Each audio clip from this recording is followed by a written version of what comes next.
and be unburdened by what has been, you know? What can be unburdened by what has been. What can be unburdened by what has been. What can be unburdened by what has been. What can be unburdened by what has been. What we can see, what we believe can be unburdened by what has been. What can be unburdened by what has been. What can be unburdened by what has been. What can be unburdened by what has been. What can be unburdened by what has been. Who we can be unburdened by who we have been. What can be unburdened by what has been. Where we can be unburdened by where we have been and unburdened by where we are right now. What can be unburdened by what has been. What can be unburdened by what has been. What can be unburdened by what has been. What could be unburdened by what had been. What can be unburdened by what has been. What can be unburdened by what has been. What can be unburdened by what has been. What can be unburdened by what has been. What can be unburdened by what has been. Unburdened by what has been, believing in what can be. What can be unburdened by what has been. What can be unburdened by what has been. What can be unburdened by what has been. What can be unburdened by what has been. What can be unburdened by what has been. What can be unburdened by what has been. What can be unburdened by what has been. What could be unburdened by what had been. What can be unburdened by what has been. What can be unburdened by what has been. What can be unburdened by what has been. What can be unburdened by what has been. What can be,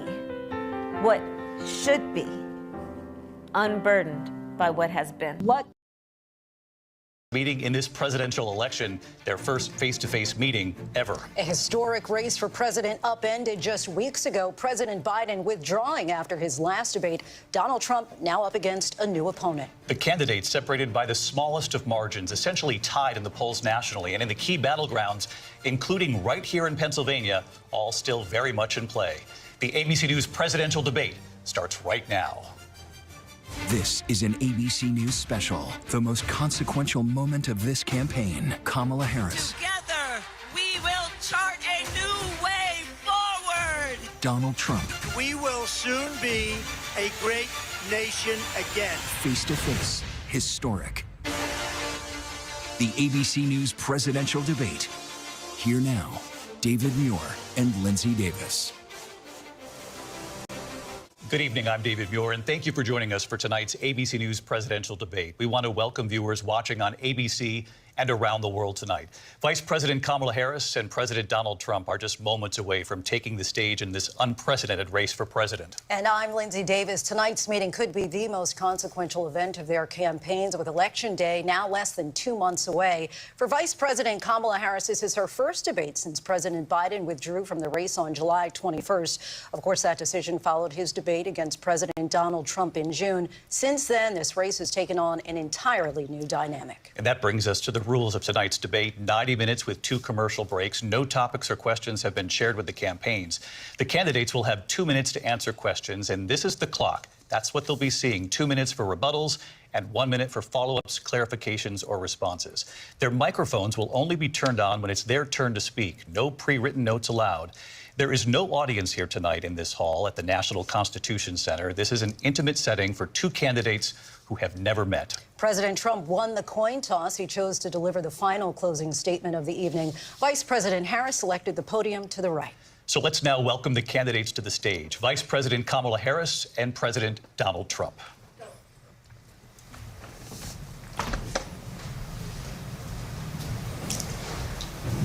Kamala Harris. Let's have a good debate. Nice to see you. Have fun. Thank you. Welcome to you both. It's wonderful to have you. It's an honor to have you both here tonight. Good evening. We are looking forward to a spirited and thoughtful debate. So let's get started. I want to begin tonight with the issue that voters repeatedly say is their #1 issue, and that is the economy and the cost of living in this country. Vice President Harris, you and President Trump were elected 4 years ago, and your opponent on the stage here tonight often asks his supporters, are you better off than you were 4 years ago? When it comes to the economy, do you believe Americans are better off than they were 4 years ago? So I was raised as a middle-class kid, and I am actually the only person on this stage who has a plan that is about lifting up the middle class and working people of America. I believe in the ambition, the aspirations, the dreams of the American people. And that is why I imagine and have actually a plan to build what I call an opportunity economy. Because here's the thing. We know that we have a shortage of homes and housing, and the cost of housing is too expensive for far too many people. We know that young families need support to raise their children, and I intend on extending a tax cut for those families of $6,000, which is the largest child tax credit that we have given in a long time, so that those young families can afford to buy a crib, buy a car seat, buy clothes for their children. My passion, one of them, is small businesses. My mother raised my sister and me, but there was a woman who helped raise us. We call her our second mother. She was a small business owner. I love our small businesses. My plan is to give a $50,000 tax deduction to start up small businesses, knowing they are part of the backbone of America's economy. My opponent, on the other hand, his plan is to do what he has done before, which is to provide a tax cut for billionaires and big corporations, which will result in $5 trillion to America's deficit. My opponent has a plan that I call the Trump's sales tax, which would be a 20% tax on everyday goods that you rely on to get through the month. Economists have said that that Trump sales tax would actually result for middle-class families in about $4,000 more a year because of his policies and his ideas about what should be the backs of middle-class people paying for tax cuts for billionaires. President Trump, I'll give you 2 minutes. First of all, I have no sales tax. That's an incorrect statement. She knows that. We're doing tariffs on other countries. Other countries are going to finally, after 75 years, pay us back for all that we've done for the world. And the tariff will be substantial in some cases. I took in billions and billions of dollars, as you know, from China. In fact, they never took the tariff off because there was so much money they can't. It would totally destroy everything that they've set out to do. They're taking in billions of dollars from China and other places. They've left the tariffs on. When I had it, I had tariffs, and yet I had no inflation. Look, we've had a terrible economy because inflation which is really known as a country buster. It breaks up countries. We have inflation like very few people have ever seen before, probably the worst in our nation's history. We were at 21%, but that's being generous because many things are 50, 60, 70, and 80% higher than they were just a few years ago. This has been a disaster for people, for the middle class, but for every class. On top of that, we have millions of people pouring into our country from prisons and jails, from mental institutions and insane asylums, and they're coming in and they're taking jobs that are occupied right now by African Americans and Hispanics, and also unions. Unions are going to be affected very soon. And you see what's happening. You see what's happening with towns throughout the United States. You look at Springfield, Ohio. You look at Aurora in Colorado. They are taking over the towns. They're taking over buildings. They're going in violently. These are the people that she and Biden led into our country, and they're destroying our country. They're dangerous. They're at the highest level of criminality, and we have to get them out. We have to get them out fast. I created one of the greatest economies in the history of our country. I'll do it again, and even better. We are going to get to immigration and border security during this debate, but I would like to let Vice President Harris respond on the economy here. Well, I would love to. Let's talk about what Donald Trump left us. Donald Trump left us the worst unemployment since the Great Depression. Donald Trump left us the worst public health epidemic in a century. Donald Trump left us the worst attack on our democracy since the Civil War. And what we have done is clean up Donald Trump's mess. What we have done and what I intend to do is build on what we know are the aspirations and the hopes of the American people. But I'm going to tell you all in this debate tonight, you're going to hear from the same old tired playbook, a bunch of lies, grievances, and name-calling. What you're going to hear tonight is a detailed and dangerous plan called Project 2025 that the former president intends on implementing if he were elected again. I believe very strongly that the American people want a president who understands the importance of bringing us together, knowing we have so much more in common than what separates us. And I pledge to you to be a president for all Americans. President Trump will give you a minute here to respond. Number one, I have nothing to do, as you know, and as she knows better than anyone, I have nothing to do with Project 2025. That's out there. I haven't read it. I don't want to read it purposely. I'm not going to read it. This was a group of people that got together. They came up with some ideas, I guess some good, some bad, but it makes no difference. I have nothing to do. Everybody knows I'm an open book. Everybody knows what I'm going to do. Cut taxes very substantially and create a great economy like I did before. We had the greatest economy. We got hit with a pandemic. And the pandemic was not since 1917, where 100 million people died, has there been anything like it. We did a phenomenal job with the pandemic. We handed them over a country where the economy and where the stock market was higher than it was before the pandemic came in. Nobody's ever seen anything like it. We made ventilators for the entire world. We got gowns, we got masks, we did things that nobody thought possible. And people give me credit for rebuilding the military. They give me credit for a lot of things, but not enough credit for the great job we did with the pandemic. But the only jobs they got were bounce back jobs. These were jobs bounced back, and it bounced back and it went to their benefit. But I was the one that created them. They know it, and so does everybody else. Vice President Harris, I'll let you respond.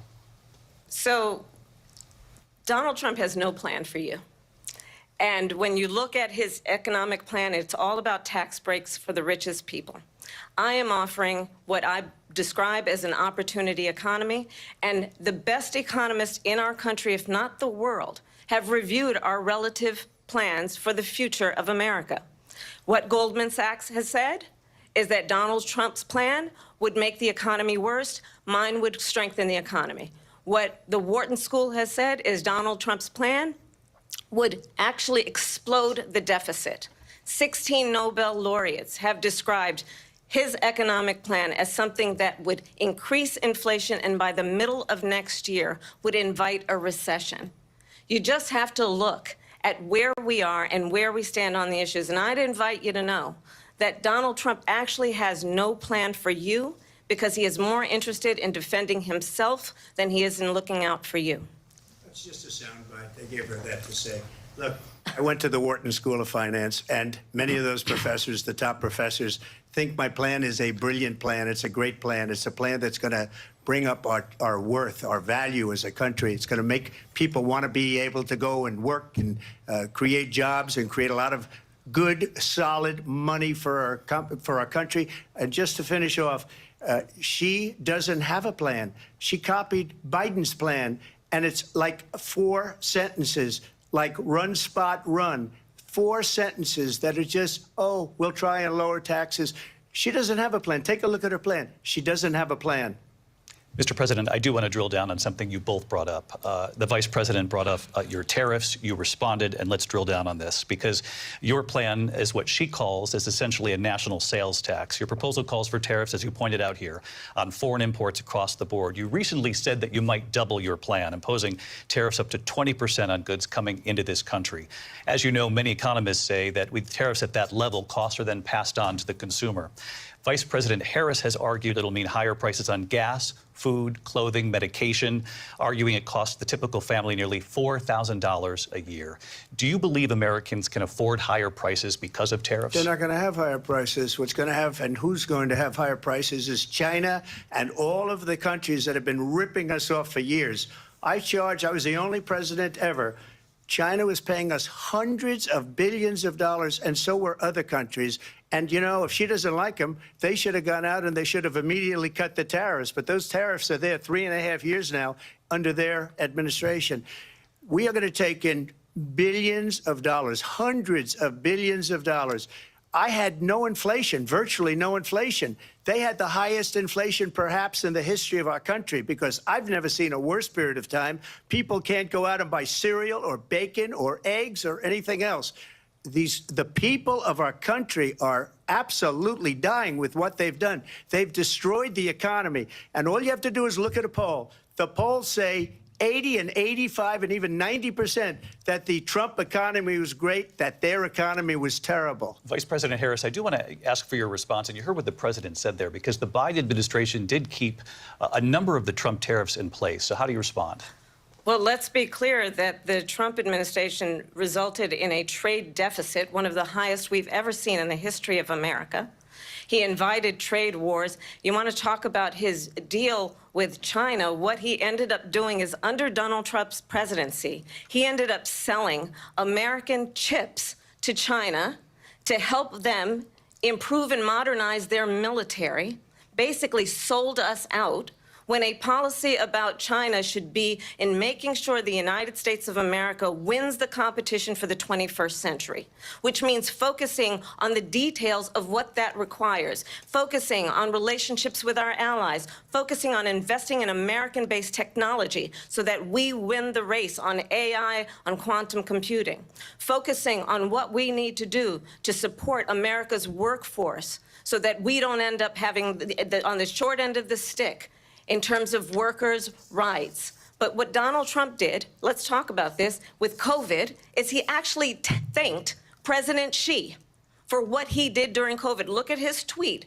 "Thank you, President Xi," exclamation point, when we know that Xi was responsible for lacking and not giving us transparency about the origins of COVID. President Trump, I'll let you respond. First of all, they bought their chips from Taiwan. We hardly make chips anymore because of philosophies like they have and policies like they have. I don't say her because she has no policy. Everything that she believed 3 years ago and 4 years ago is out the window. She's going to my philosophy now. In fact, I was going to send her a MAGA hat. She's gone to my philosophy. But if she ever got elected, she'd change it. And it will be the end of our country. She's a Marxist. Everybody knows she's a Marxist. Her father's a Marxist professor in economics, and he taught her well. But when you look at what she's done to our country, and when you look at these millions and millions of people that are pouring into our country monthly, where it's, I believe, 21 million people, not the 15 that people say, and I think it's a lot higher than the 21. That's bigger than New York State pouring in. And just look at what they're doing to our country. They're criminals. Many of these people coming in are criminals. And that's bad for our economy, too. You know, you mentioned before, we'll talk about immigration later. Well, bad immigration is the worst thing that can happen to our economy. They have, and she has, destroyed our country with policy that's insane. Almost policy that you'd say they have to hate our country. President Trump, thank you. Lindsay? I want to turn to the issue of abortion. President Trump, you've often touted that you were able to kill Roe v. Wade. Last year, you said that you were proud to be the most pro-life president in American history. Then last month, you said that your administration would be great for women and their reproductive rights. In your home state of Florida, you surprised many with regard to your 6-week abortion ban, because you initially had said that it was too short. And you said, quote, "I'm going to be voting that we need more than 6 weeks." But then the very next day, you reversed course and said you would vote to support the 6-week ban. Vice President Harris says that women shouldn't trust you on the issue of abortion because you've changed your position so many times. Therefore, why should they trust you? Well, the reason I'm doing that vote is because the plan is, as you know, the vote is, they have abortion in the 9th month. They even have, and you can look at the governor of West Virginia, the previous governor of West Virginia, not the current governor, who's doing an excellent job, but the governor before, he said the baby will be born and we will decide what to do with the baby. In other words, we'll execute the baby. And that's why I did that, because that predominates, because they're radical. The Democrats are radical in that. And her vice presidential pick, which I think was a horrible pick, by the way, for our country, because he is really out of it. But her vice presidential pick says abortion in the 9th month is absolutely fine. He also says execution after birth. It's execution, no longer abortion, because the baby is born, is okay. And that's not okay with me, hence the vote. But what I did is something for 52 years. They've been trying to get Roe v. Wade into the states.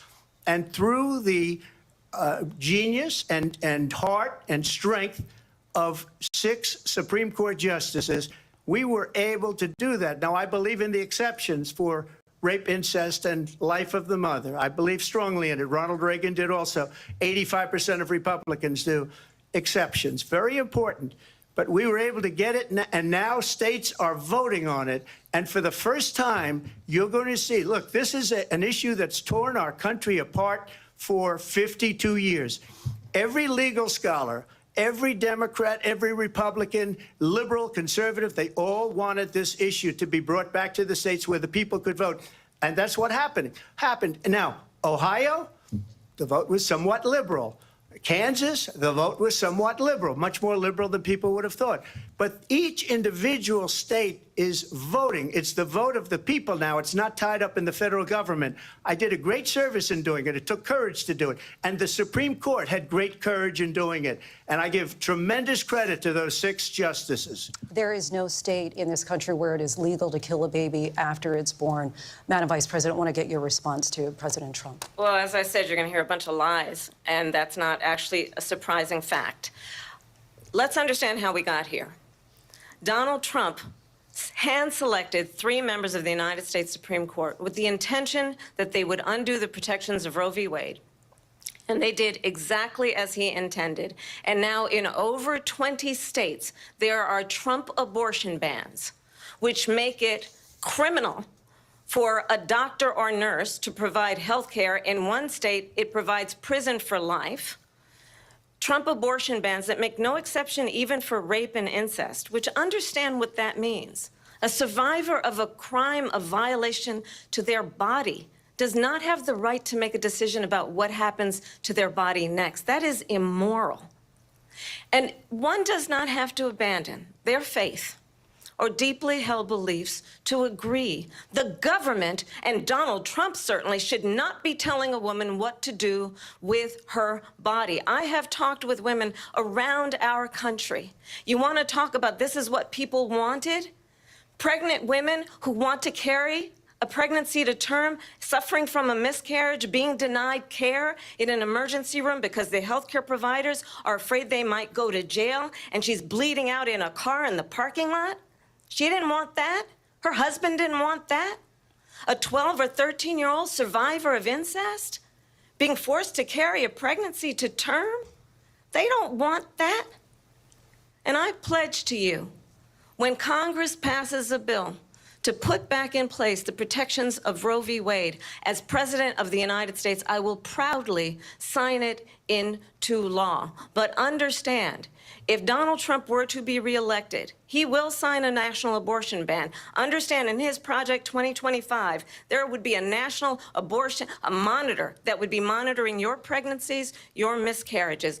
I think the American people believe that certain freedoms, in particular the freedom to make decisions about one's own body, should not be made by the government. Thank you, Vice President Harris. Well, there she goes again. It's a lie. I'm not signing a ban, and there's no reason to sign a ban, because we've gotten what everybody wanted. Democrats, Republicans, and everybody else, and every legal scholar wanted it to be brought back into the states. And the states are voting. And it may take a little time, but for 52 years, this issue has torn our country apart. And they've wanted it back in the states. And I did something that nobody thought was possible. The states are now voting. What she says is an absolute lie. And as far as the abortion ban, no, I'm not in favor of abortion ban, but it doesn't matter, because this issue has now been taken over by the states. Would you veto a national abortion ban if it came to your desk? Well, I won't have to, because, again, 2 things. Number one, she said she'll go back to Congress. She'll never get the vote. It's impossible for her to get the vote, especially now with the 50-50, and essentially 50-50 in both Senate and the House. She's not going to get the vote. She can't get the vote. She won't even come close to it. So it's just talk. You know what it reminds me of? When they said they're going to get student loans terminated, and it ended up being a total catastrophe. The student loans, and then her, I think probably her boss, if you call him a boss, he spends all his time on the beach. But look, her boss went out and said, we'll do it again. We'll do it a different way. And he went out, got rejected again by the Supreme Court. So all these students got taunted with this whole thing about this whole idea. And how unfair that would have been, part of the reason they lost, to the millions and millions of people that had to pay off their student loans. They didn't get it for free. But they were saying it's the same way that they talked about that. that they talk about abortion. But if I could just get a yes or no, because your running mate, J.D. Vance, has said that you would veto it if you did come to your desk. Well, I didn't discuss it with J.D. In all fairness, J.D. And I don't mind if he has a certain view, but I think he was speaking for me, but I really didn't. Look, we don't have to discuss it because she'd never be able to get it, just like she couldn't get student loans. They couldn't get student loans. They didn't even come close to getting student loans. They taunted young people and a lot of other people that had loans. They can never get this approved. So it doesn't matter what she says about going to Congress. Well, wonderful. Let's go to Congress. Do it. But the fact is that for years they wanted to get it out of Congress and out of the federal government, and we did something that everybody said couldn't be done. And now you have a vote of the people on abortion. Vice President Harris, I want to give you your time to respond, but I do want to ask, would you support any restrictions on a woman's right to an abortion? I absolutely support reinstating the protections of Roe v. Wade. And as you rightly mentioned, nowhere in America is a woman carrying a pregnancy to term and asking for an abortion. That is not happening. It's insulting to the women of America. And understand what has been happening under Donald Trump's abortion bans. Couples who pray and dream of having a family are being denied IVF treatments. What is happening in our country? Working people, working women who are working 1 or 2 jobs, who can barely afford childcare as it is, have to travel to another state to get on a plane sitting next to strangers to go and get the health care she needs. Barely can afford to do it, and what you are putting her through is unconscionable. And the people of America have not, the majority of Americans believe in a woman's right to make decisions about her own body, and that is why in every state where this issue has been on the ballot, in red and blue states both, the people of America have voted for freedom. Vice President Harris, Excuse me, I have to respond. Another lie. It's another lie. I have been a leader on IVF, which is fertilization. The IVF, I have been a leader. In fact, when they got a very negative decision on IVF from the Alabama courts, I saw the people of Alabama and the legislature 2 days later voted it in. I've been a leader on it. They know that, and everybody else knows it. I have been a leader on fertilization, IVF. And the other thing, you should ask, will she allow abortion in the 8th month, 9th month, 7th month? Come on. Okay, would you do that? Why don't you ask her that question? Why don't you answer the problem. question? Would you because veto? Under Roe v. Wade, answer the question, would you veto? You could do abortions in the 7th month, the 8th month, the 9th month, not true. and probably after birth. Just look at the governor, former governor of Virginia.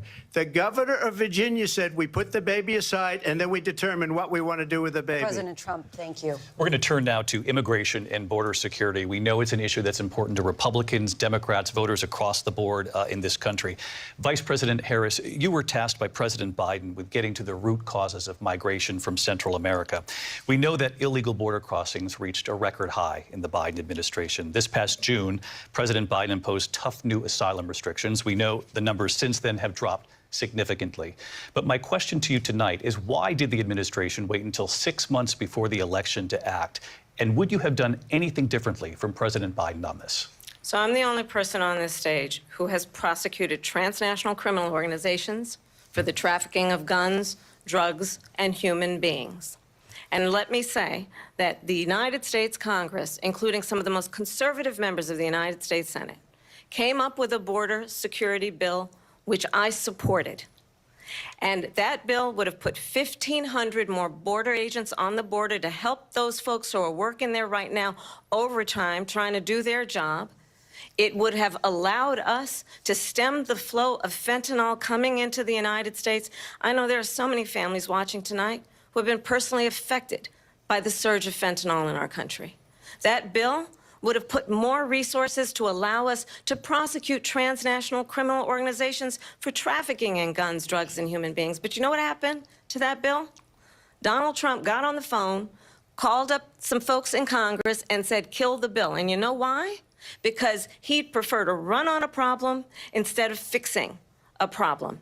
And understand, this comes at a time where the people of our country actually need a leader who engages in solutions, who actually addresses the problems at hand. But what we have in the former president is someone who would prefer to run on a problem instead of fixing a problem.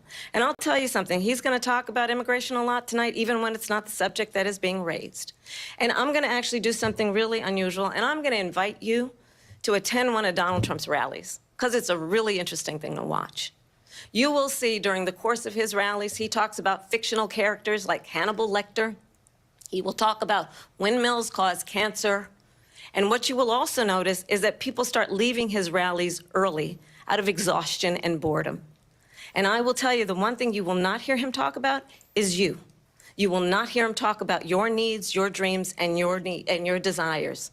And I'll tell you, I believe you deserve a president who actually puts you first, and I pledge to you that I will. Vice President Harris, thank you. President Trump, on that point, I want to get your response. Well, I would like to respond. Let me just ask, though, why did you try to kill that bill, and successfully so? That would have put thousands of additional agents and officers on the border. First, let me respond as to the Please. rallies. She said people start leaving. People don't go to her rallies. There's no reason to go. And the people that do go, she's bussing them in and paying them to be there, and then showing them in a different light. So she can't talk about that. People don't leave my rallies. We have the biggest rallies, the most incredible rallies in the history of politics. That's because people want to take their country back. Our country is being lost. We're a failing nation. And it happened 3.5 years ago. And what's going on here, you're going to end up in World War III, just to go into another subject. What they have done to our country by allowing these millions and millions of people to come into our country, and look at what's happening to the towns all over the United States. And a lot of towns don't want to talk. It's not going to be Aurora or Springfield. A lot of towns don't want to talk about it because they're so embarrassed by it. In Springfield, they're eating the dogs, the people that came in. They're eating the cats. They're eating the pets of the people that live there. And this is what's happening in our country, and it's a shame. As far as rallies are concerned, as far as the reason they go is they like what I say. They want to bring our country back. They want to make America great again. It's a very simple phrase, make America great again. She's destroying this country, and if she becomes president, this country doesn't have a chance of success. Not only success, we'll end up being Venezuela on steroids. I just want to clarify here. You bring up Springfield, Ohio, and ABC News did reach out to the city manager there. He told us there had been no credible reports of specific claims of pets being harmed, injured, or abused by individuals within the immigrant community. Well, I've seen people on television. Let me just say here, this is the people on television say my dog was taken and used for food. So maybe he said that, and maybe that's a good thing to say for a city manager. I'm not taking this from television. But the people on television saying their dog was eaten by the people that went there. Again, the Springfield city manager says there's no evidence of that. Vice President Harris, I'll let you respond to the rest of what you've heard. You talk about extreme.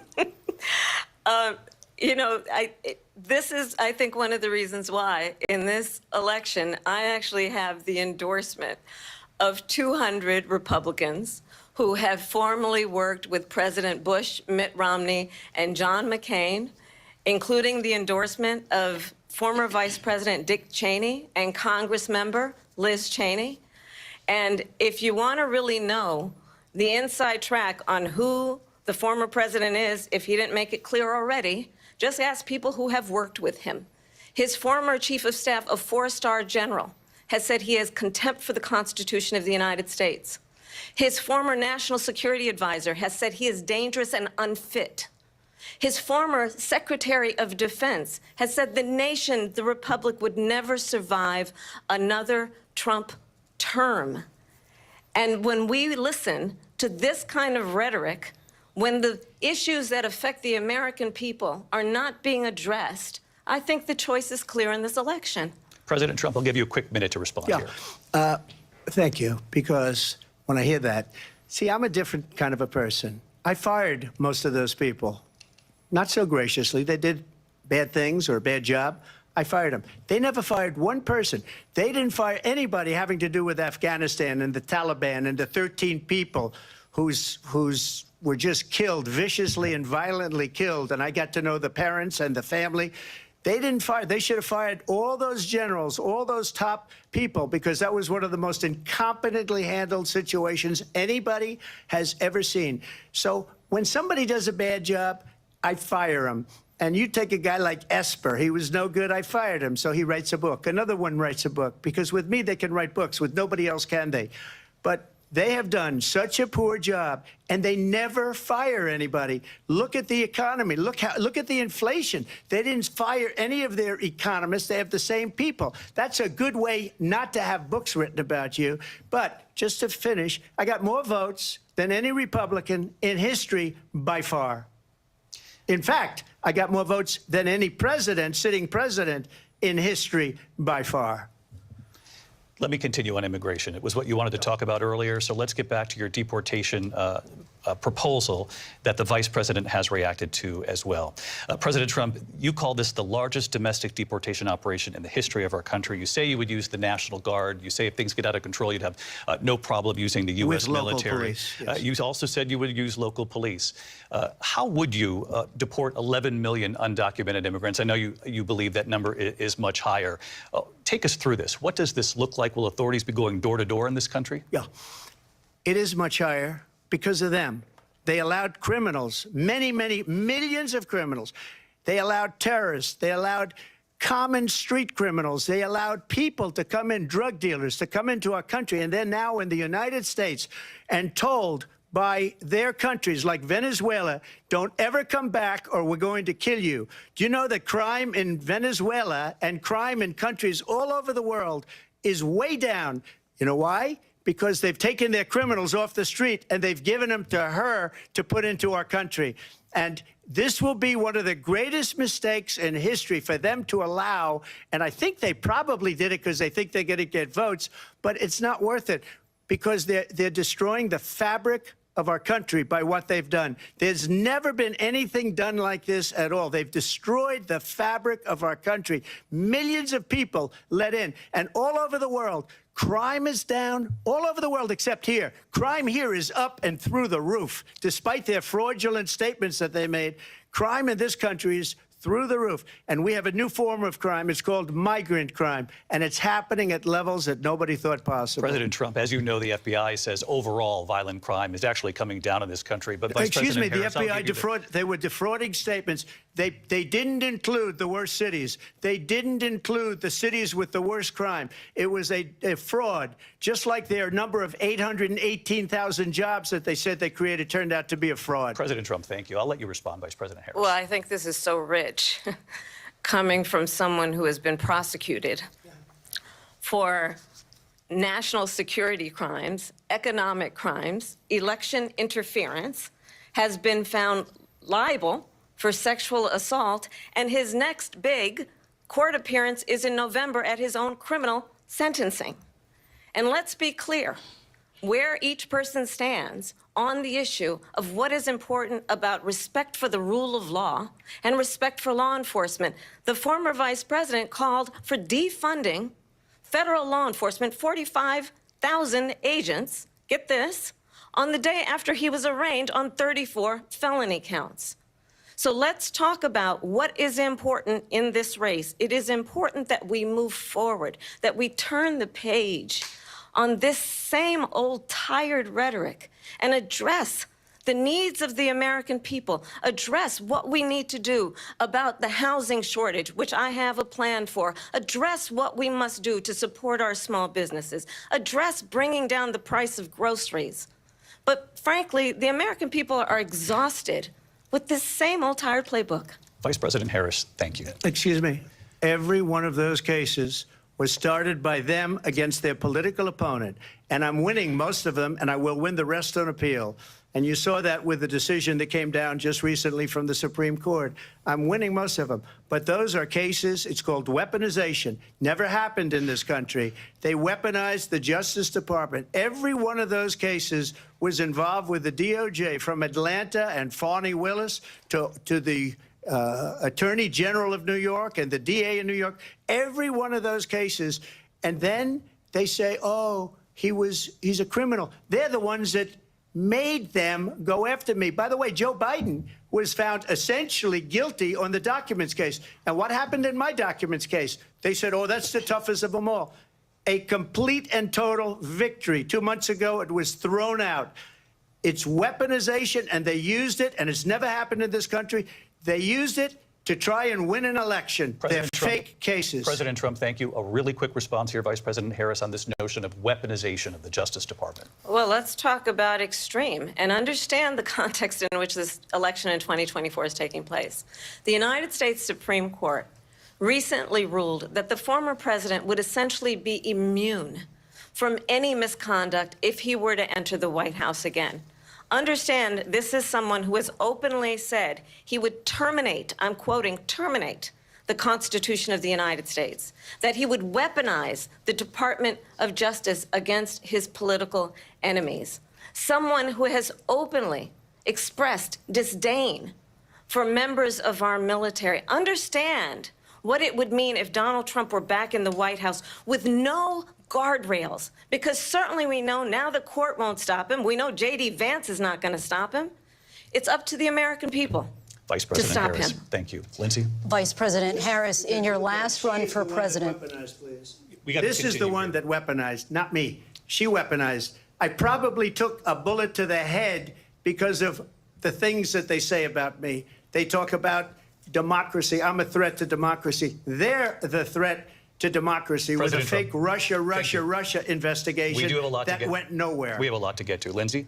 Vice President Harris, in your last run for president, you said you wanted to ban fracking. Now you don't. You wanted mandatory government buyback programs for assault weapons. Now your campaign says you don't. You supported decriminalizing border crossings. Now you're taking a harder line. I know you say that your values have not changed. So then why have so many of your policy positions changed?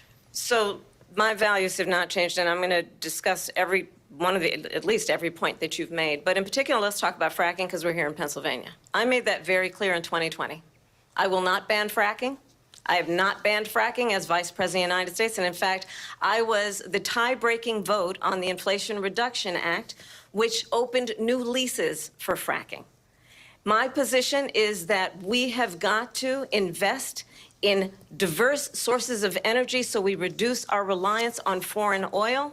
We have had the largest increase in domestic oil production in history because of an approach that recognizes that we cannot over-rely on foreign oil. As it relates to my values, let me tell you, I grew up a middle-class kid raised by a hardworking mother who worked and saved and was able to buy our first home when I was a teenager. The values I bring to the importance of home ownership, knowing not everybody got handed $400 million on a silver platter and then filed bankruptcy 6 times, is a value that I bring to my work to say we are going to work with the private sector and home builders to increase 3 million homes, increase by 3 million homes by the end of my first term. My work that is related to having a friend when I was in high school who was sexually assaulted by her stepfather. And my focus then on protecting women and children from violent crime is based on a value that is deeply grounded in the importance of standing up for those who are most vulnerable. My work that is about protecting Social Security and Medicare is based on long-standing work that I have done, protecting seniors from scams. My values have not changed. And what is important is that there is a president who actually brings values and a perspective that is about lifting people up and not beating people down and name-calling. The true measure of the leader is the leader who actually understands the strength is not in beating people down, it's in lifting people up. I intend to be that president.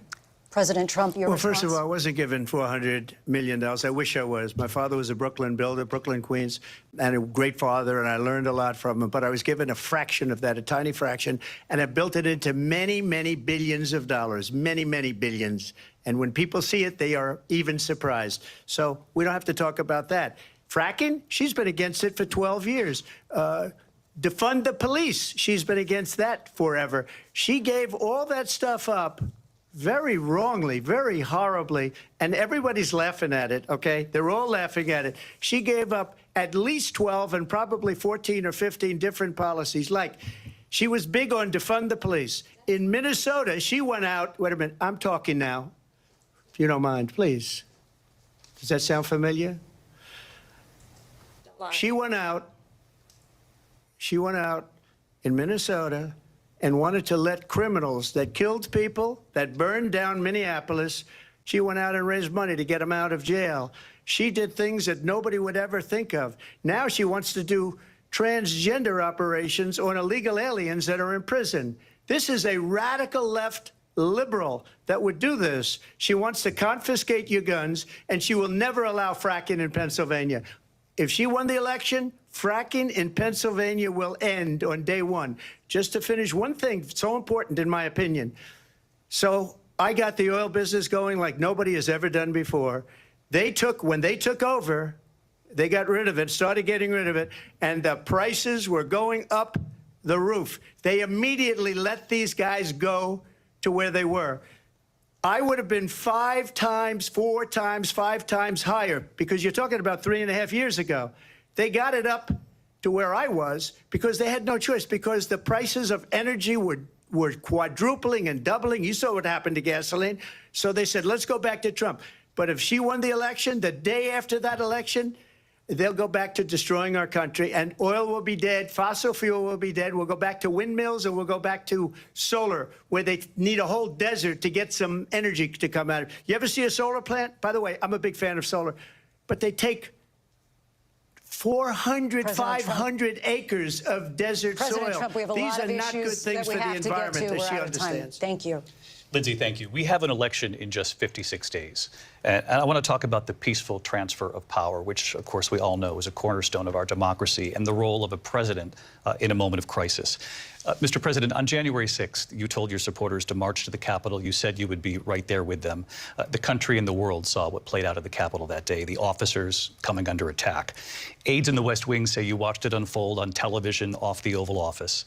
You did send out tweets, but it was more than 2 hours before you sent out that video message telling your supporters to go home.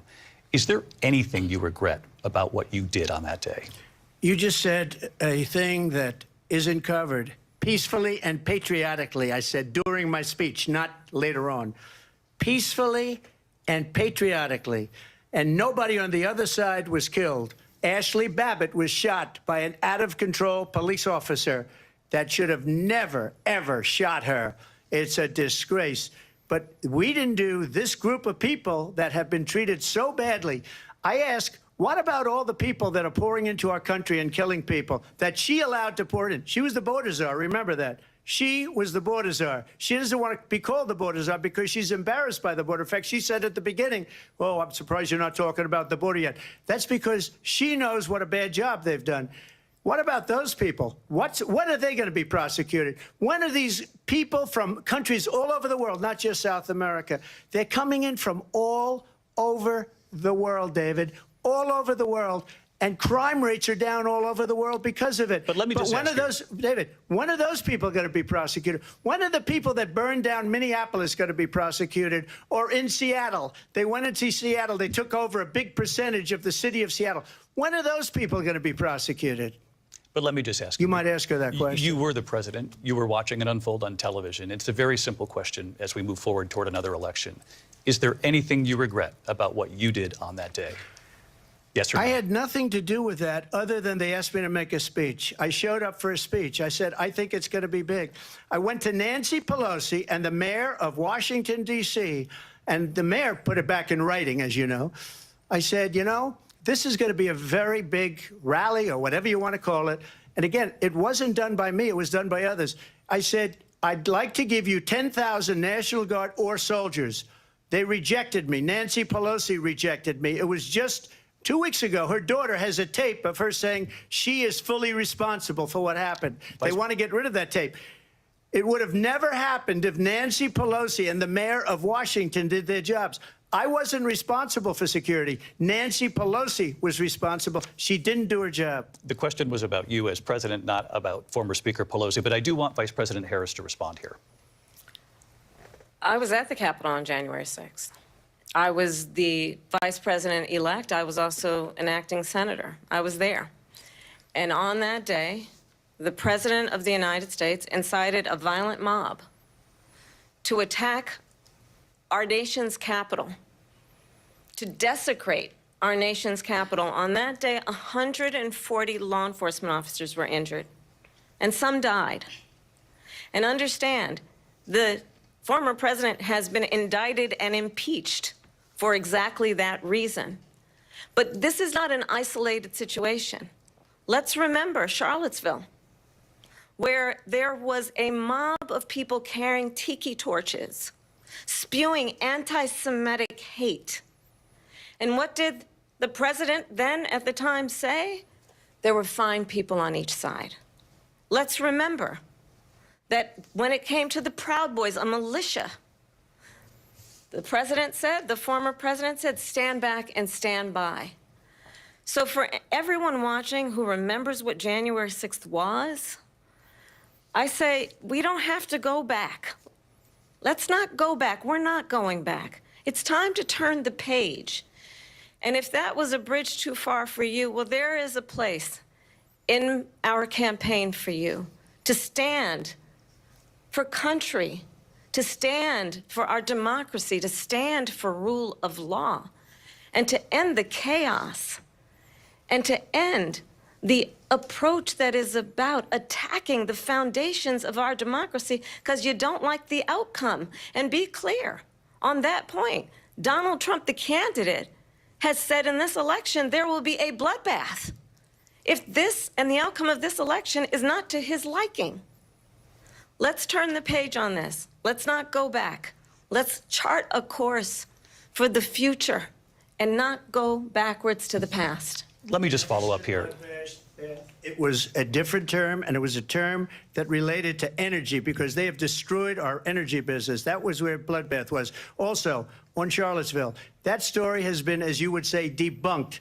Laura Ingraham, Sean Hannity, Jesse, all of these people, they covered it. If they go an extra sentence, they will see it was perfect. It was debunked in almost every newspaper, but they still bring it up, just like they bring 2025 up. They bring all of this stuff up. I ask you this. You talk about the Capitol. Why are we allowing these millions of people to come through on the southern border? How come she's not doing anything? And I'll tell you what I would do, and I would be very proud to do it. I would say we would both leave this debate right now. I'd like to see her go down to Washington, D.C. during this debate because we're wasting a lot of time. Go down to, because she's been so bad, it's so ridiculous. Go down to Washington, D.C. and let her sign a bill to close up the border because they have the right to do it. They don't need bills. They have the right to do it. The President of the United States, you'll get him out of bed. You'll wake him up at 4 o'clock in the afternoon. Right. You'll say, come on down to the office. Let's sign a bill. If he signs a bill that the border is closed, all he has to do is say it to the Border Patrol, who are phenomenal. If they do that, the border is closed. Mr. Those President, people are killing many people, unlike J6. We talked immigration here tonight. I do want to focus on this next issue to both of you because it really brings us this into focus, truth in these times that we're living in. Mr. President, for 3.5 years after you lost the 2020 election, you repeatedly falsely claimed that you won, many times saying you won in a landslide. In the past couple of weeks leading up to this debate, you have said, quote, you lost by a whisker, that you, quote, didn't quite make it, that you came up a little bit short. I said that? Are you now acknowledging that you lost in 2020? No, I don't acknowledge that at all. But I said that sarcastically. You know that. It was said, oh, we lost by a whisker. That was said sarcastically. Look, there's so much proof. All you have to do is look at it. And they should have sent it back to the legislatures for approval. I got almost 75 million votes, the most votes any sitting president has ever gotten. I was told if I got 63, which was what I got in 2016, you can't be beaten. The election, people should never be thinking about it. An election is fraudulent. We need two things. We need walls, and we have to have it. We have to have borders, and we have to have good elections. Our elections are bad. And a lot of these illegal immigrants coming in, they're trying to get them to vote. They can't even speak English. They don't even know what country they're in practically. And these people are trying to get them to vote. And that's why they're allowing them to come into our country. I did watch all of these pieces of video. I didn't detect the sarcasm, lost by a whisker. We didn't quite make it. And we should just point out here as clarification, and you know this, you and your allies, 60 cases in front of many judges, many of them Republican. No judge looked at it. And said there was no widespread fraud. They said we didn't have standing. That's the other thing. They said we didn't have standing, a technicality. Can you imagine a system where a person in an election doesn't have standing? The President of the United States doesn't have standing. That's how we lost. If you look at the facts, and I'd love to have you'll do a special on it. I'll show you Georgia, and I'll show you Wisconsin, and I'll show you Pennsylvania, and I'll show you. We have so many facts and statistics, but you know what? That doesn't matter, because we have to solve the problem that we have right now. That's old news. And the problem that we have right now is we have a nation in decline, and they have put it into decline. We have a nation that is dying, David. Mr. President, thank you. Vice President Harris, you heard the president there tonight. He said he didn't say that he lost by a whisker. So he still believes he did not lose the election that was won by President Biden and yourself. But I do want to ask you about something that's come up in the last couple of days. This was a post from President Trump about this upcoming election just weeks away. He said, when I win, those people who cheated, and then he lists donors, voters, election officials, he says will be prosecuted to the fullest extent of the law, which will include long-term prison sentences. One of your campaign's top lawyers responded saying, we won't let Donald Trump intimidate us. We won't let him suppress the vote. Is that what you believe he's trying to do here? Donald Trump was fired by 81 million people. So let's be clear about that. And clearly he is having a very difficult time processing that.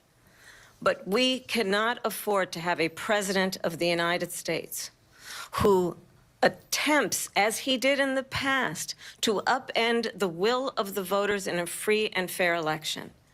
And I'm going to tell you that I have traveled the world as Vice President of the United States, and world leaders are laughing at Donald Trump. I have talked with military leaders, some of whom worked with you, and they say you're a disgrace. And when you then talk in this way in a presidential debate and deny what over and over again are court cases you have lost because you did, in fact, lose that election, it leads one to believe that perhaps we do not have in the candidate to my right the temperament or the ability to not be confused about fact. That's deeply troubling, and the American people deserve better. I'll give you 1 minute to respond, Mr. President. Let me just say about world leaders.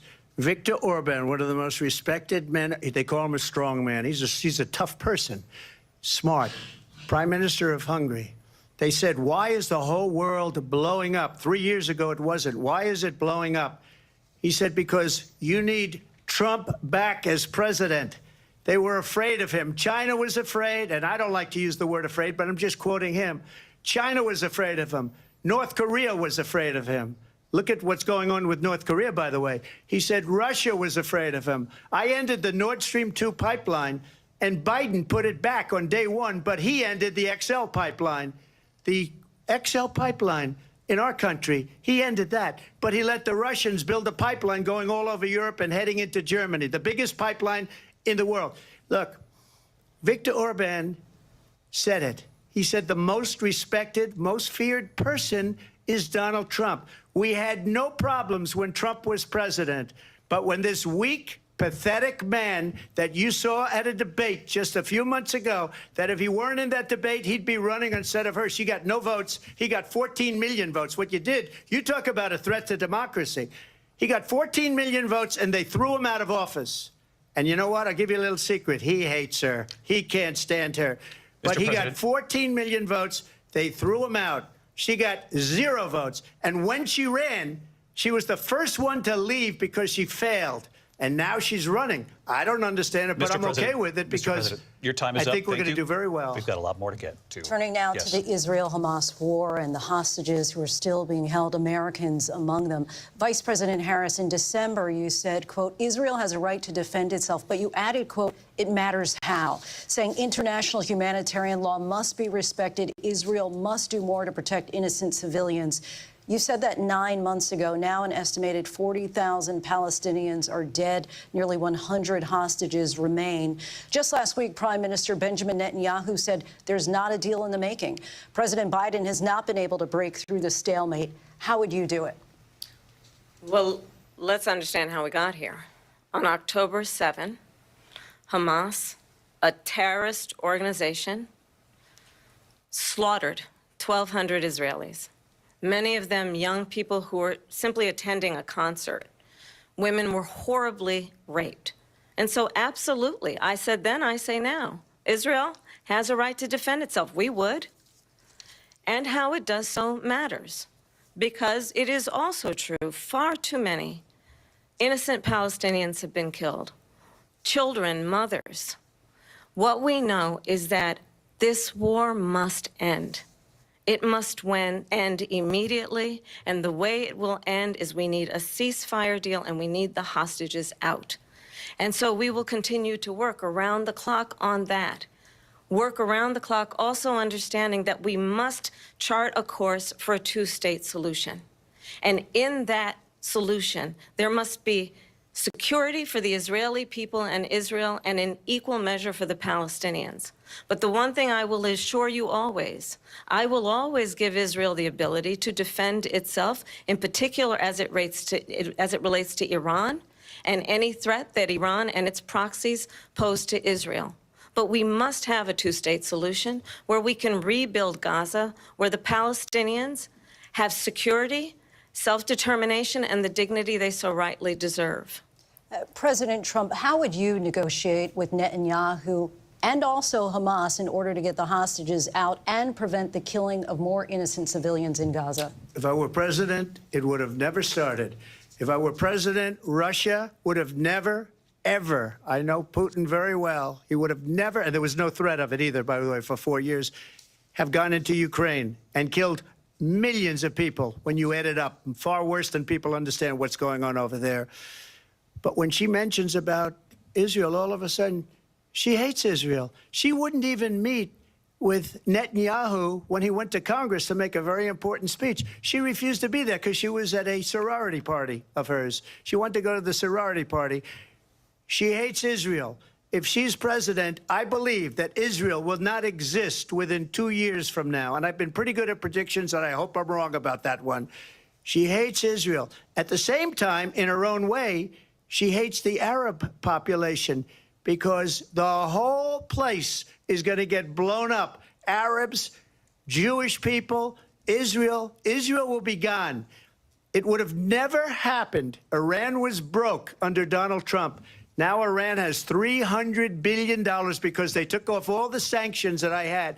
Iran had no money for Hamas or Hezbollah or any of the 28 different spheres of terror, and they are spheres of terror, horrible terror. They had no money. It was a big story, and you know it. You covered it very well, actually. They had no money for terror. They were broke. Now they're a rich nation, and now what they're doing is they're spreading that money around. Look at what's happening with the Houthis and Yemen. Look at what's going on in the Middle East. This would have never happened. I will get that settled and fast, and I'll get the war with Ukraine and Russia ended. If I'm president-elect, I'll get it done before even becoming president. Vice President Harris, he says you hate Israel. That's absolutely not true. I have my entire career and life supported Israel and the Israeli people. He knows that. He's trying to, again, divide and distract from the reality, which is it is very well known that Donald Trump is weak and wrong on national security and foreign policy. It is well known that he admires dictators, wants to be a dictator on day one, according to himself. It is well known that he said of Putin that he can do whatever the hell he wants and go into Ukraine. It is well known that he said when Russia went into Ukraine, it was brilliant. It is well known he exchanged love letters with Kim Jong-un. And it is absolutely well known that these dictators and autocrats are rooting for you to be president again because they're so clear. They can manipulate you with flattery and favors. And that is why so many military leaders who you have worked with have told me you are a disgrace. That is why we understand that we have to have a president who is not consistently weak and wrong on national security, including the importance of upholding and respecting in highest regard our military. Vice President Harris, thank you. They're the ones, and she's the one that caused it, that's weak on national security by allowing every nation last month for the year, 168 different countries sending people into our country. Their crime rates are way down. Putin endorsed her last week, said, I hope she wins. And I think he meant it. because what he's gotten away with is absolutely incredible. It wouldn't have happened with me. The leaders of other countries think that they're weak and incompetent, and they are. They're grossly incompetent. And I just ask one question. Why does Biden go in and kill the Keystone Pipeline and approve the single biggest deal that Russia's ever made, Nord Stream 2, the biggest pipeline anywhere in the world going to Germany and all over Europe? Because they're weak and they're ineffective. And Biden, by the way, President gets paid Trump, a lot of money. Thank you. We have a lot of issues to get to. We'll be right back with much more of this historic ABC News presidential debate from the National Constitution Center right here in Philadelphia. Back in a moment. Elections matter. And when folks vote, they order what they want, and in this case, they got what they asked for. It is time for us to do what we have been doing, and that time is every day. Every day it is time for us to agree. Talking about the significance of the passage of time, right? The significance of the passage of time. So when you think about it, there is great significance to the passage of time. I am here, standing here on the northern flank, on the eastern flank, talking about what we have in terms of the eastern flank and our NATO allies. It is a country in Europe. It exists next to another country called Russia. Russia is a bigger country. Russia is a powerful country. Russia decided to invade a smaller country called Ukraine. So basically, that's wrong. We've been to the border. You haven't been to the border. And I haven't been to Europe. And I don't know. We must together work together to see where we are headed, where we are going, and our vision for where we should be, but also see it as a moment, yes, to together address the challenges. We have the ability to see what can be, unburdened by what has been, and then to make the possible actually happen. What is at stake at this very moment? What is at stake this very moment are some of the guiding principles around the NATO alliance as it relates to what we need to do domestically as well as what we need to do in terms of this issue generally. We have, as the president said, reevaluated what we're doing. Based on what we've just been able to see, and because we've seen it or not doesn't mean it hasn't happened. But just limited to what we have seen.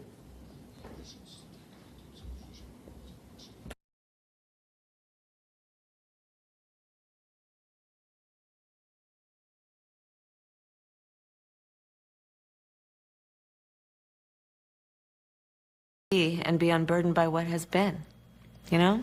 What can be unburdened by what has been. What can be unburdened by what has been. What can be unburdened by what has been. What can be unburdened by what has been. What we can see, what we believe can be, unburdened by what has been. What can be unburdened by what has been. What can be unburdened by what has been. What can be unburdened by what has been. What can be unburdened by what has been. Who we can be unburdened by who we have been. What can be unburdened by what has been. Where we can be unburdened by where we have been and unburdened by where we are right now. What can be unburdened by what has been. What can be unburdened by what has been. What can be unburdened by what has been. What could be unburdened by what had been. What can be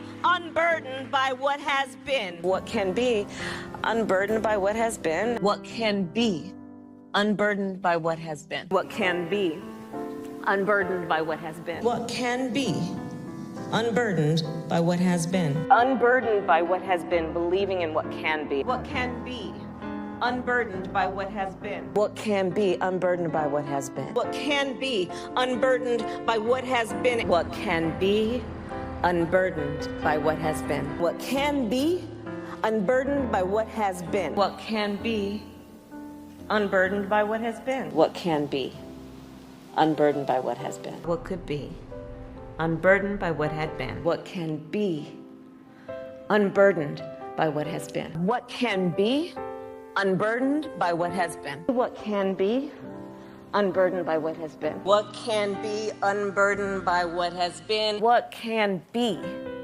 What should be unburdened by what has been? What can be unburdened by what has been? What can be unburdened by what has been? See what can be unburdened by what has been. What can be unburdened by what has been? What can be unburdened by what has been? Unburdened. Constitution Center in Philadelphia, Pennsylvania. Here again, David Muir and Lindsay Davis. Welcome back to this historic ABC News presidential debate tonight. We're going to continue here, and I want to turn to the war in Ukraine. We're now 2.5 years into this conflict. Mr. President, it has been the position of the Biden administration that we must defend Ukraine from Russia, from Vladimir Putin, to defend their sovereignty, their democracy, that it's in America's best interest to do so, arguing that if Putin wins, he may be emboldened to move even further into other countries. You have said you would solve this war in 24 hours. You said so just before the break tonight. How exactly would you do that? And I want to ask you a very simple question tonight. Do you want Ukraine to win this war? I want the war to stop. I want to save lives that are being uselessly, people being killed by the millions. It's the millions. It's so much worse than the numbers that you're getting, which are fake numbers. Look, we're in for 250 billion or more because they don't ask Europe, which is a much bigger beneficiary to getting this thing done than we are. They're in for $150 billion less because Biden and you don't have the courage to ask Europe like I did with NATO. They paid billions and billions, hundreds of billions of dollars when I said, either you pay up or we're not going to protect you anymore. So that's maybe one of the reasons they don't like me as much as they like weak people. But you take a look at what's happening. We're in for 250 to 275 billion. They're into 100 to 150. They should be forced to equalize. With that being said, I want to get the war settled. I know Zelensky very well, and I know Putin very well. I have a good relationship, and they respect your president, okay? They respect me. They don't respect Biden. How would you respect him? Why? For what reason? He hasn't even made a phone call in 2 years to Putin, hasn't spoken to anybody. They don't even try and get it. That is a war that's dying to be settled. I will get it settled before I even become president. If I win, when I'm president-elect, and what I'll do is I'll speak to one, I'll speak to the other, I'll get them together. That war would have never happened. And in fact, when I saw Putin after I left, unfortunately left because our country has gone to hell. But after I left, when I saw him building up soldiers, he did it after I left, I said, oh, he must be negotiating. It must be a good, strong point of negotiation. Well, it wasn't, because Biden had no idea how to talk to him. He had no idea how to stop it. And now you have millions of people dead, and it's only getting worse, and it could lead to World War III. Don't kid yourself, David. We're playing with World War III, and we have a president that we don't even know if he's... Where is our president? We don't even know if he's a president. And just to clarify they here... They threw him out of a campaign like a dog. We don't even know. Is he our president? But we have a president, Mr. President, that doesn't know he's alive. Your time is up. Just to clarify in the question, do you believe it's in the U.S. best interests for Ukraine to win this war, yes or no? I think it's the U.S. best interest to get this war finished and just get it done. All right. Negotiate a deal, because we have to stop all of these human lives from being destroyed. I want to take this to Vice President Harris. I want to get your thoughts on support for Ukraine in this moment, but also, as Commander-in-Chief, if elected, how would you deal with Vladimir Putin, and would it be any different from what we're seeing from President Biden? Well, first of all, it's important to remind the former president you're not running against Joe Biden, you're running against me. I believe the reason that Donald Trump's war would be over within 24 hours is because he would just give it up. And that's not who we are as Americans. Let's understand what happened here.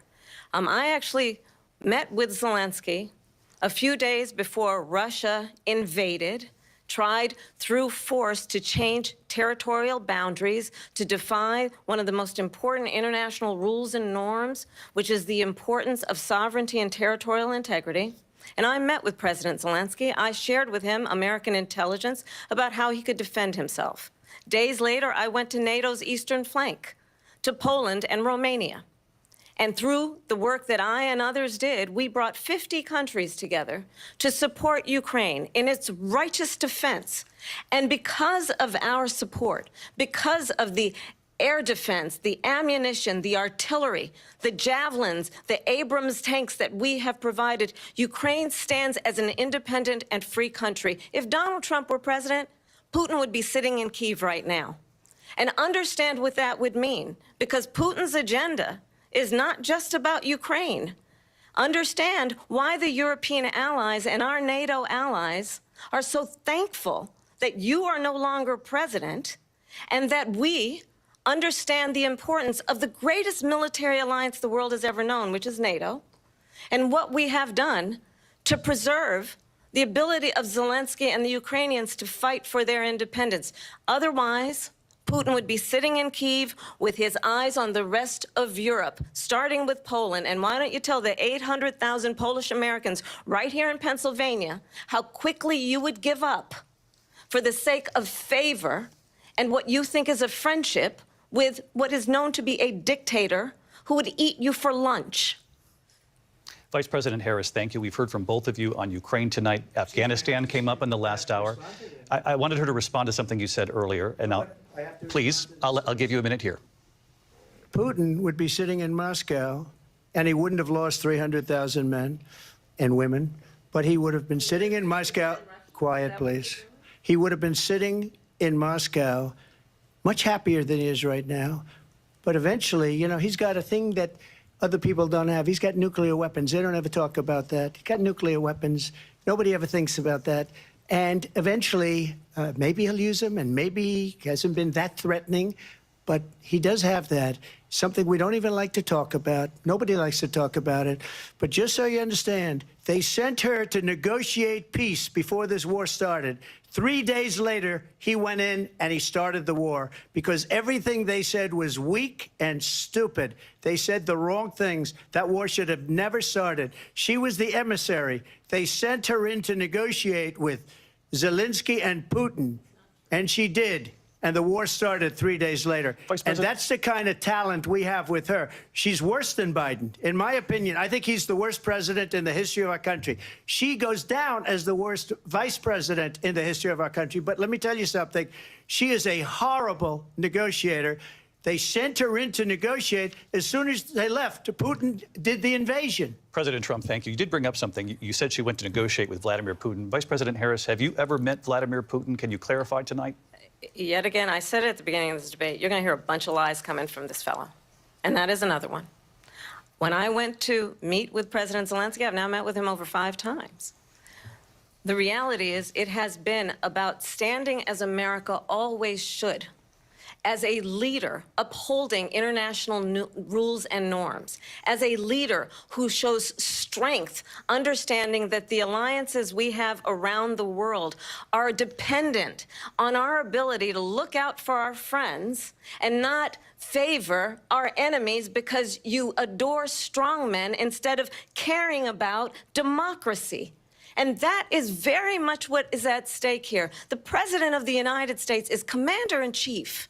And the American people have a right to rely on a president who understands the significance of America's role and responsibility in terms of ensuring that there is stability and ensuring we stand up for our principles and not sell them for the benefit of personal flattery. We've talked about Ukraine and Vladimir Putin. I do want to talk about Afghanistan. It came up in the first hour of this debate. I want to move on to Afghanistan. Stoltenberg said Trump did the most amazing thing I've ever seen. He got these countries, the 28 countries at the time, to pay up. He said, I've never seen. He's the head of NATO. He said, I've never seen. For years, we were paying almost all of NATO. We were being ripped off by European nations, both on trade and on NATO. I got them to pay up by saying one of the statements you made before, if you don't pay, we're not going to protect you. Otherwise, we would have never gotten it. He said it was one of the most incredible jobs that he's ever seen done. Thank you. I want to turn to Afghanistan. It came up in the first hour of the debate, and we witnessed a poignant moment today on Capitol Hill, honoring the soldiers who died in the chaotic withdrawal from Afghanistan. I do want to ask the Vice President, do you believe you bear any responsibility in the way that withdrawal played out? Well, I will tell you, I agreed with President Biden's decision to pull out of Afghanistan. 4 presidents said they would, and Joe Biden did. And as a result, America's taxpayers are not paying the $300 million a day we were paying for that endless war. And as of today, there is not one member of the United States military who is in active duty in a combat zone in any war zone around the world, the first time this century. But let's understand how we got to where we are. Donald Trump, when he was president, negotiated one of the weakest deals you can imagine. He calls himself a deal maker. Even his national security advisor said it was a weak, terrible deal. And here's how it went down. He bypassed the Afghan government. He negotiated directly with a terrorist organization called the Taliban. The negotiation involved the Taliban getting 5,000 Taliban terrorists released. And get this, and the president at the time invited the Taliban to Camp David, a place of storied significance for us as Americans, a place where we honor the importance of American diplomacy, where we invite and receive respected world leaders. And this former president, as president, invited them to Camp David because he does not, again, appreciate the role and responsibility of the President of the United States to be commander-in-chief with a level of respect.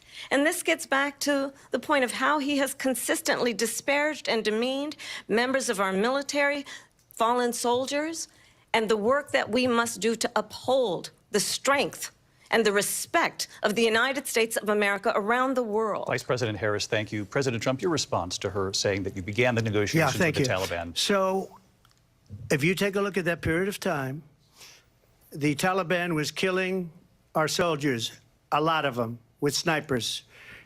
And I got involved with the Taliban because the Taliban was doing the killing. That's the fighting force within Afghanistan. They don't bother doing that because, you know, they deal with the wrong people all the time. But I got involved. And Abdul is the head of the Taliban. He is still the head of the Taliban. And I told Abdul, don't do it anymore. You do it anymore, you're going to have problems. And he said, why do you send me a picture of my house? I said, you're going to have to figure that out, Abdul. And for 18 months, we had nobody killed. We did have an agreement negotiated by Mike Pompeo. It was a very good agreement. The reason it was good, it was we were getting out. We would have been out faster than them, but we wouldn't have lost the soldiers. We wouldn't have left many Americans behind, and we wouldn't have left $85 billion worth of brand new, beautiful military equipment behind. And just to finish, they blew it. The agreement said you have to do this, and they didn't do it. They didn't do it. The agreement was terminated by us because they didn't do what they were supposed to do. I want to move on. And these people did the worst withdrawal, and in my opinion, the most embarrassing moment in the history of our country. And by the way, that's why Russia attacked Ukraine, because they saw how incompetent she and her boss are. President Trump, thank you. I want to move on now to race and politics in this country. Mr. President, you recently said of Vice President Harris, quote, I didn't know she was black until a number of years ago when she happened to turn black, and now she wants to be known as black. I want to ask a bigger picture question here tonight. Why do you believe it's appropriate to weigh in on the racial identity of your opponent? I don't, and I don't care. I don't care what she is. I don't care. You make a big deal out of something. I couldn't care less. Whatever she wants to be is okay with me. But those were your words, so I'm asking... I don't know. I mean, all I can say is I read where she was not black, that she put out, and I'll say that. And then I read that she was black, and that's okay. Either one was okay with me. That's up to her. That's up to her. Vice President Harris, your thoughts on this? I think it's, I mean, honestly, I think it's a tragedy that we have someone who wants to be president who has consistently, over the course of his career, attempted to use race to divide the American people. You know, I do believe that the vast majority of us know that we have so much more in common than what separates us, and we don't want this kind of approach that is just constantly trying to divide us, and especially by race. And let's remember how Donald Trump started. He was a land, he owned buildings, and he was investigated because he refused to rent property to black families. Let's remember, this is the same individual who took out a full-page ad in the New York Times calling for the execution of 5 young black and Latino boys who were innocent, the Central Park 5. Took out a full-page ad calling for their execution. This is the same individual who spread birther lies about the first black president of the United States. And I think the American people want better than that, want better than this, want someone who understands, as I do, I travel our country. We see in each other a friend. We see in each other a neighbor. We don't want a leader who is constantly trying to have Americans point their fingers at each other. I meet with people all the time who tell me, can we please just have discourse about how we're going to invest in the aspirations and the ambitions and the dreams of the American people, knowing that regardless of people's color or the language their grandmother speaks, we all have the same dreams and aspirations and want a president who invests in those, not in hate and division. Vice President Harris, thank you. Lindsay? President Trump, this is now your 3rd time. This is the most divisive presidency in the history of our country. There's never been anything like it. They're destroying our country, and they come up with things like what she just said. Going back many, many years, when a lot of people, including Mayor Bloomberg, agreed with me on the Central Park 5, they admitted, they said, they pled guilty. And I said, well, if they pled guilty, they badly hurt a person, killed a person ultimately. And if they pled guilty, then they pled, we're not guilty. But this is a person that has to stretch back years, 40, 50 years ago, because there's nothing now. I built one of the greatest economies in the history of the world, and I'm going to build it again. It's going to be bigger, better, and stronger. But they're destroying our economy. They have no idea what a good economy is. Their oil policies, every single policy. And remember this, she is Biden. You know, she's trying to get away from Biden. I don't know the gentleman, she says. She is Biden. The worst inflation we've ever had, a horrible economy because inflation has made it so bad, and she can't get away with that. Thank you. Your time is up, Lindsay. I want to respond to that, though. I want to just respond briefly. Clearly, I am not Joe Biden, and I am certainly not Donald Trump. And what I do offer is a new generation of leadership for our country, one who believes in what is possible, one who brings a sense of optimism about what we can do instead of always disparaging the American people. I believe in what we can do to strengthen our small businesses, which is why I have a plan. Let's talk about our plans and let's compare the plans. I have a plan to give startup businesses $50,000 tax deduction, to pursue their ambitions, their innovation, their ideas, their hard work. I have a plan, $6,000 for young families for the first year of your child's life, to help you in that most critical stage of your child's development. I have a plan that is about allowing people to be able to pursue what has been fleeting in terms of the American dream by offering a help with down payment of $25,000 down payment assistance for first-time home buyers. That's the kind of conversation, I believe, David, that people really want tonight, as opposed to a conversation that is constantly about belittling and name-calling.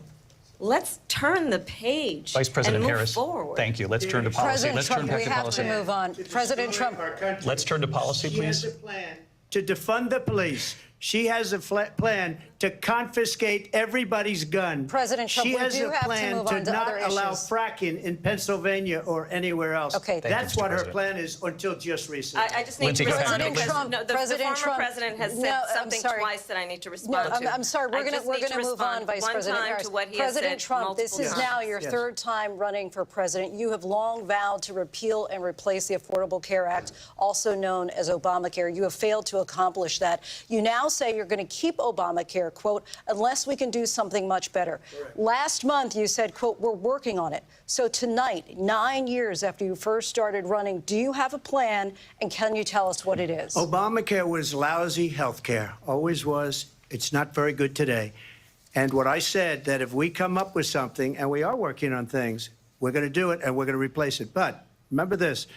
I inherited Obamacare because Democrats wouldn't change it. They wouldn't vote for it. They were unanimous. They wouldn't vote to change it. If they would have done that, we would have had a much better plan than Obamacare. But the Democrats came up. They wouldn't vote for it. I had a choice to make when I was president. Do I save it and make it as good as it can be, never going to be great, or do I let it rot? And I felt I had an obligation, even though politically it would have been good to just let it rot and let it go away. I decided, and I told my people, the top people, and they're very good people. I have a lot of good people in that administration. We read about the bad ones. We had some real bad ones, too, and so do they. They have really bad ones. The difference is they don't get rid of them. But let me just explain. I had a choice to make. Do I save it and make it as good as it can be, or do I let it rot? And I saved it. I did the right thing. But it's still never going to be great, and it's too expensive for people. And what we will do is we're looking at different plans. If we can come up with a plan that's going to cost our people, our population, less money and be better health care than Obamacare, then I would absolutely do it. But until then, I'd run it as good as it can be run. So just a yes or no, you still do not have a plan? I have concepts of a plan. I'm not president right now. But if we come up with something, I would only change it if we come up with something that's better and less expensive. And there are concepts and options we have to do that. And you'll be hearing about it in the not-too-distant future. Vice President Harris, in 2017, you supported Bernie Sanders' proposal to do away with private insurance and create a government-run health care system. 2 years later, you proposed a plan that included a private insurance option. What is your plan today? Well, first of all, I absolutely support, and over the last 4 years as vice president, private health care options. But what we need to do is maintain and grow the Affordable Care Act. But I'll get to that, Lindsay. I just need to respond to a previous point that the former president has made. I've made very clear my position on fracking. And then this business about taking everyone's guns away. Tim Walz and I are both gun owners. We're not taking anybody's guns away. So stop with the continuous lying about this stuff. As it relates to the Affordable Care Act, understand, just look at the history to know where people stand. When Donald Trump was president, 60 times he tried to get rid of the Affordable Care Act. 60 times. I was a senator at the time when I will never forget the early morning hours when it was up for a vote in the United States Senate.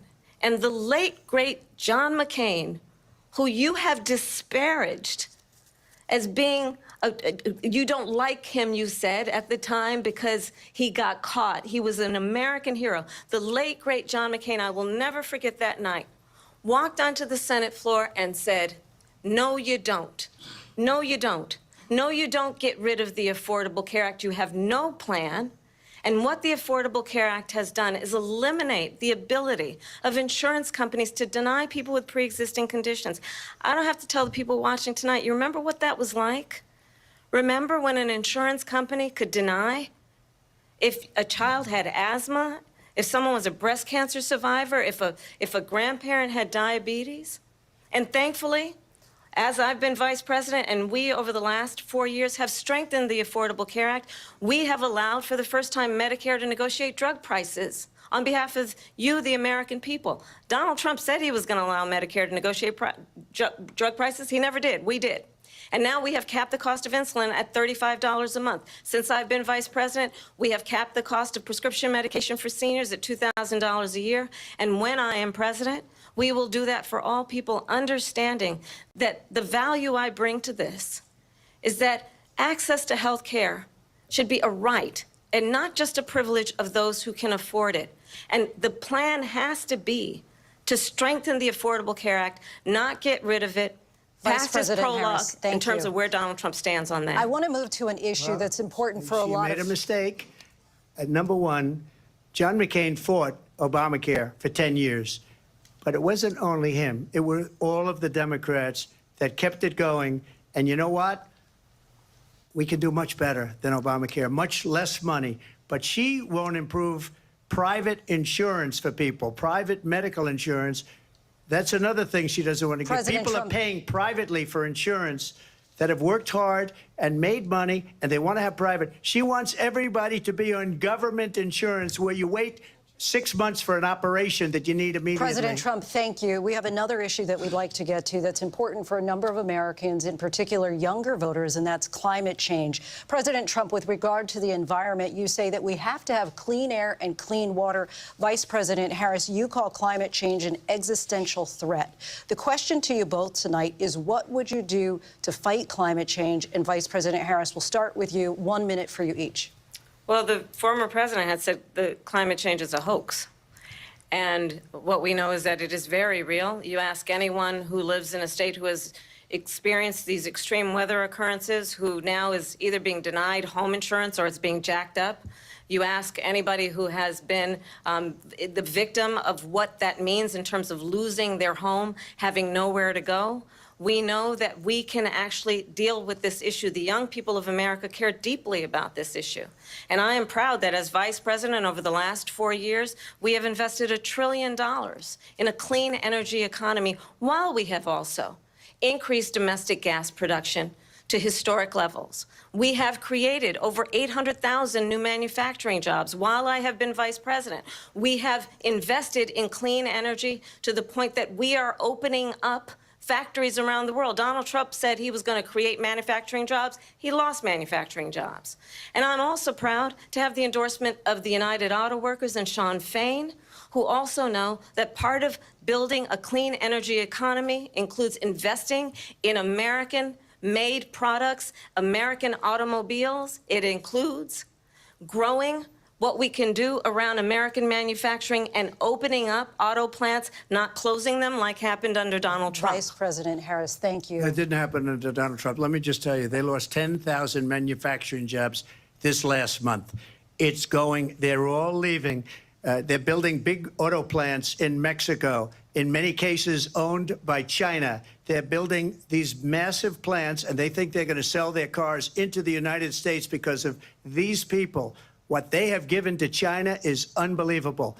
But we're not going to let that. We'll put tariffs on those cars so they can't come into our country, because they will kill the United Auto Workers and any auto worker, whether it's in Detroit or South Carolina or any other place. What they've done to business and manufacturing in this country is horrible. We have nothing because they refuse. You know, Biden doesn't go after people because supposedly China paid him millions of dollars. He's afraid to do it. Between him and his son, they get all this money from Ukraine. They get all this money from all of these different countries. And then you wonder, why is he so loyal to this one, that one, Ukraine, China? Why is he? Why did he get $3.5 million from the mayor of Moscow's wife? Why did she pay him $3.5 million? This is a crooked administration, and they're selling our country down the tubes. President Trump, thank you. Thank you. We'll be right back with closing statements from both of our candidates. An historic night, this ABC News presidential debate from Philadelphia. Back in a moment. And be unburdened by what has been, you know?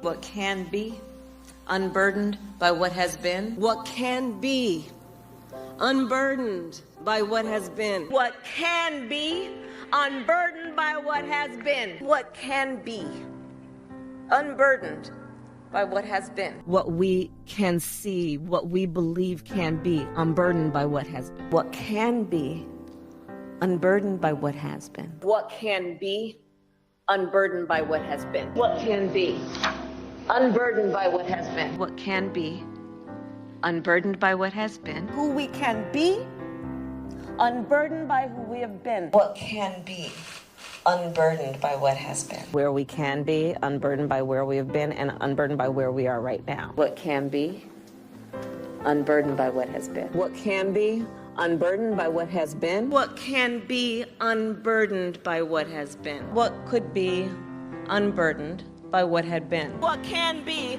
unburdened by what has been. What can be unburdened by what has been. What can be unburdened by what has been. What can be unburdened by what has been. What can be unburdened by what has been. Unburdened by what has been, believing in what can be. What can be, unburdened by what has been. What can be, unburdened by what has been. What can be, unburdened by what has been. What can be, unburdened by what has been. What can be, unburdened by what has been. What can be, Unburdened by what has been. what can be, unburdened by what has been. What could be, unburdened by what had been. What can be, unburdened by what has been. What can be, unburdened by what has been. What can be, unburdened by what has been. What can be, unburdened by what has been. What can be,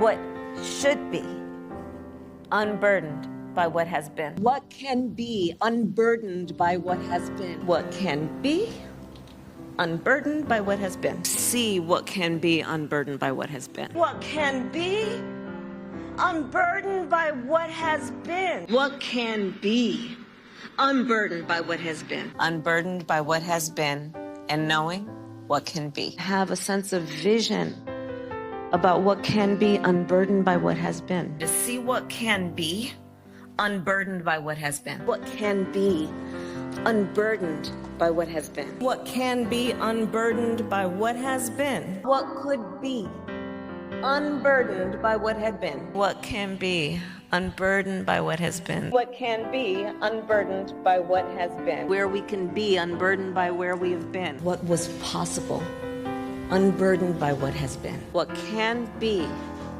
unburdened by what has been. What can be unburdened by what has been. What can be, unburdened by what has been. What can be unburdened by what has been. What can be unburdened by what has been. What can be, unburdened by what has been. What can be unburdened by what has been. What can be unburdened by what has been. What can be, unburdened by what has been. That can be unburdened By what has been. There are those who are unable to see what can be, but there are many more who are able to see what can be unburdened by what has been.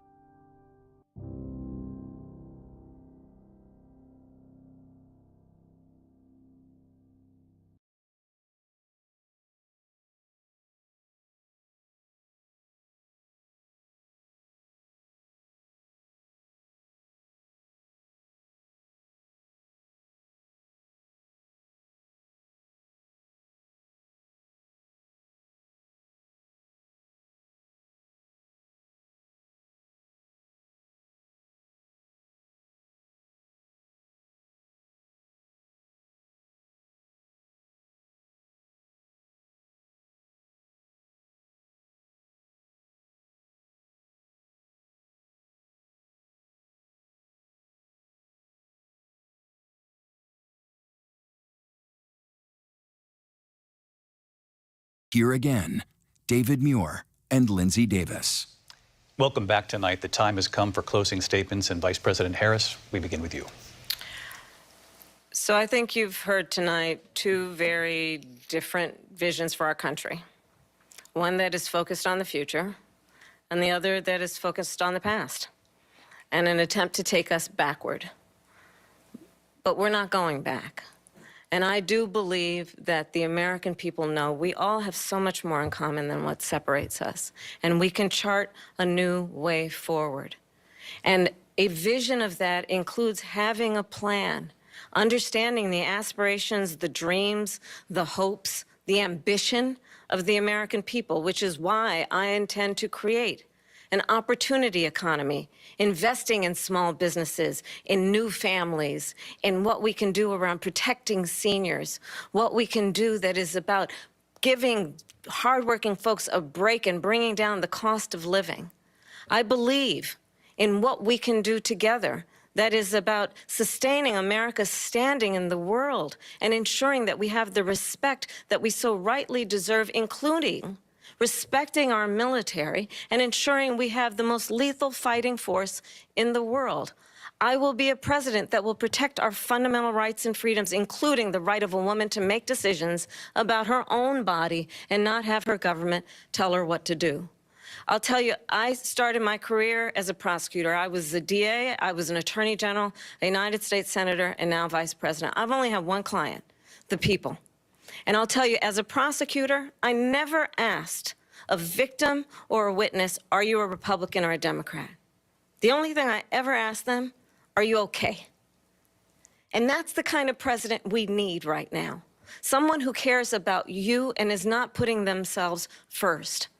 I intend to be a president for all Americans and focus on what we can do over the next 10 and 20 years to build back up our country by investing right now in you, the American people. Vice President Harris, thank you. President Trump? So she just started by saying she's going to do this, she's going to do that, she's going to do all these wonderful things. Why hasn't she done it? She's been there for 3.5 years. They've had 3.5 years to fix the border.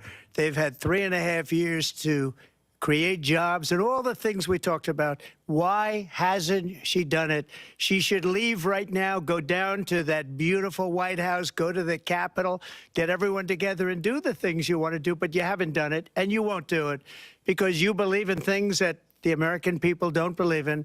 You believe in things like we're not going to frack. We're not going to take fossil fuel. We're not going to do things that are going to make this country strong, whether you like it or not. Germany tried that, and within 1 year, they were back to building normal energy plants. We're not ready for it. We can't sacrifice our country for the sake of bad vision. But I just ask one simple question. Why didn't she do it? We're a failing nation. We're a nation that's in serious decline. We're being laughed at all over the world. All over the world, they're laughed. I know the leaders very well. They're coming to see me. They call me. We're laughed at all over the world. They don't understand what happened to us as a nation. We're not a leader. We don't have any idea what's going on. We have wars going on in the Middle East. We have wars going on with Russia and Ukraine.